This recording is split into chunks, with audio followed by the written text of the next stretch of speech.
আজি এই কোটপাৰা গাঁৱত মানে টটপাৰা গাঁৱত আহি মানে এটা মিটিঙের মতো হয়েছে। আর মিটিঙত মানে সংখ্যালঘু মানুষ বহুত আহিছিল। আর আহি মানে ভালভাবে বিপিএফের মানে বিষয়ে কথা পাতিলোঁ। মানে বিপিএফক আগন্ত দিনত বিপিএফের টিকিট হয়তো আমিই পাম, মানে 99%। তো সেইকাৰণে আমি গাঁৱৰ মানুহৰ লগত মত বিনিময় কৰি আছোঁ।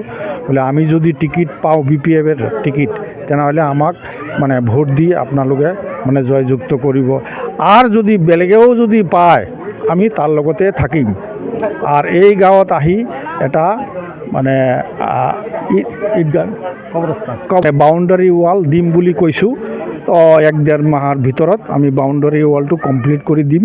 আর তাতে গাঁৱৰ মানুহ বহুত খুশি আর মানে ধন্যবাদ দিলে। বোলে আমার আজিলৈকে আমি মানে 5 বছৰ ইয়াত আহিলোঁ, আমার বিজেপি সরকার আহিল, ইউপিপিএল সরকার আহিল, আমাক একো দিয়া নাই, একো পোৱা নাই। আপুনি যে মানে আহি মানে এতিয়াও মানে টিকিট পোৱাই নাই, তেতিয়াও আপনি ইমানখানি কাম যে কৰি দিল, তাতে আমি ধন্যবাদ দিলোঁ। তো আমিলোকে গ্রামের মানুষ আটাইবিলাকে একমত হয়েছো যে বিপিএফক আমি ভোট দিম বুলিয়ে আশাবাদী হয়ে আছো আর কি। আর বিপিএফে আমার বহুত উপকার করেছে, আগর পৰাই আমি বিপিএফ কৰি আহিছোঁ আর কি। তো এতিয়ালৈকেও আমি বিপিএফে কৰিম।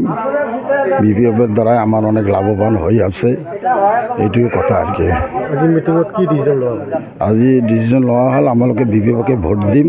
আর আমার যেবিলাক করণীয় কাম এইবিলাকে বিপিএফে কৰি দিব বুলি সিহঁতে আশা দিছে।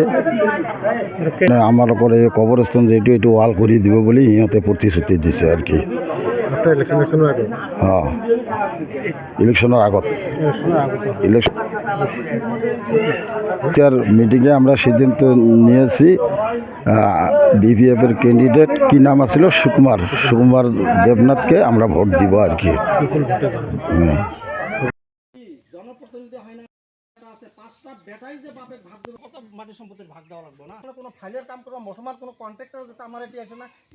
বঞ্চিত রাখলো সেটা কেরা অরূপ কুমার দে স্যার।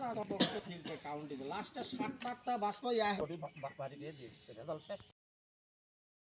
যদি কিছু ডেভেলপ করা হয় সেটা হাগ্রামা মহিলার নেতৃত্বেই হবে, বাকি কোনো জায়গাতে হবে না।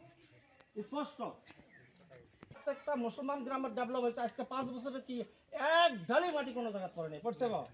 হ্যাঁ, আয়ে ঘর কার ঘর, আয়ে ঘর কার দেওয়া ঘর, বিপিএফ এর